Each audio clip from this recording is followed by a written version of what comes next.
Good day, friends.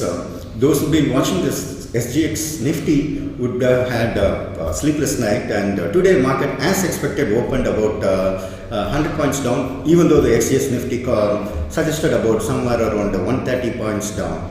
Now it opened around 100 points down, and it's settling around 120 points down. Okay, the why it's happening, the why of it is most important than how. Why it's happening? Because world over there is a recession, fear of recession, and Russia threatens to cut off oil supplies and gas supplies to Europe, thereby going to inflate the electricity and the fuel bill prices for the all of Europe. This is reflected in the Euro with USD, because the last week or the last month alone, the Euro fell below parity the first time in 20 years. This has happened because of the inflationary fear that is happening in Europe. Not only in Europe, all over the world there is an inflationary fear.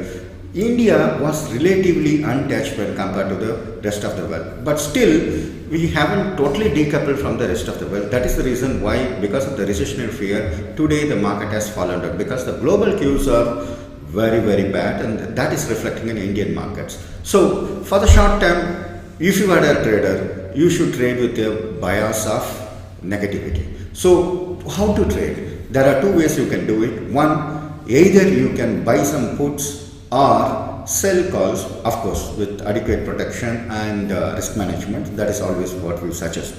Now, there are a lot of other things that's happening in the market. One, the Bitcoin, the first time ever since December 2020, it has it has closed down below $19,000. This is the first time this has happened, even though it has come down intraday below that, but the first time ever it closed this way. So what does it suggest? It suggests that all over the world, the risk assets are getting sold. I mean, Bitcoin is one of the risk assets, even though people say that it is risk-free. No, it is one of the risk assets. It's a speculative asset, if you were to say that. So it is coming off, and oil is cooling down a bit, and gas prices are shooting world over, because, as I said earlier, Russia is threatening to close off the gas supplies to Europe during the winter. So nobody knows how it's going to play out, but one thing is sure, it is going to end up affecting the economy in a bad way. That is getting reflected in the markets world over.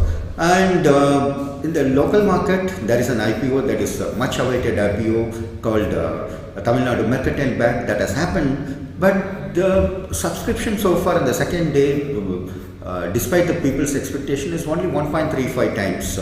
Hope that this picks up steam in today and probably end up getting oversubscribed by 2 to 3 times. Let's see how it goes. So, if you are a long-term investor, what we suggest is that the Indian growth story still remains intact, and it will be intact for the next 30 to 40 years. This is our century. So, if there is to be a fall, even the minor or the major one, keep buying good stocks, decent stocks with good management and good healthy balance sheets and cheaper valuations. We suggest that you load up on those stocks. And if you are a short-term trader, as we suggested, either buy some puts or sell calls. Let's see how the market unfolds. So many factors that are getting played out in the market. Let's see how the market has closed in the evening. We'll give you a much detailed update during the evening. Thank you. This is Suresh Kumar signing off for Zebu and Zebu Schools. Thank you. Good day.